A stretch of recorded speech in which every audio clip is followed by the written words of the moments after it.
మీడియాలో అయినారు కదా, స్వయంగా గాంధీ గారే వారి నోటి నుంచి కాంగ్రెస్ పార్టీలో చేరినా అని చెప్పినావు.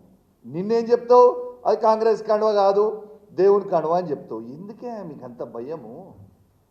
నిజంగా చెప్పాలంటే ఈ గాంధీ గారు ఒరిజినల్ గాంధీ అనుకున్నాం, కానీ నకిలీ గాంధీ వెళ్ళిండు.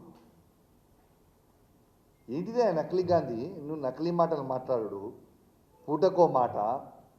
నీకు ఖచ్చితంగా నీకు కూడా షేర్లింగంపల్లిలో డిపాజిట్ పోవడం ఖాయం. నేను ఇలా ఒక గిఫ్ట్ పంపుతా ఉన్నా ఈ 10 మంది మారిన ఎమ్మెల్యేలకి. మంచిగా తెచ్చిన ఓ చీర ఇంకా గాజులు తెచ్చిన. ఇలా ఈ 10 మంది ఎమ్మెల్యేలకి నేను చూపిస్తా ఉన్నా. దానం నాగేందర్ గారు, కడియం శ్రీహరి గారు, గాంధీ గారు, ఇక మారిన 10 ఎమ్మెల్యేలు, వెంకట్రావు గారు, పోచారం శ్రీనివాసరెడ్డి గారు, కృష్ణమోహన్ గారు ఉన్న 10 ఎమ్మెల్యేలు మీకు శాత కాకపోతే ఇగో ఈ చీరలు గాజులు కొనుక్కొని వేసుకొని తిరుగు రిపబ్లిక్లా. ఇజ్జత్ లేని వాళ్ళు, మీకు ఇజ్జత్ ఉందానే? అసలు మీకు ఇజ్జత్ లేని వాళ్ళు కాబట్టే ఇగో మీ ఇద్దరికి మీరు మొగోలు కాదు కాబట్టే ఇగో చీరలు గాజులు పంపుతా ఉన్నా.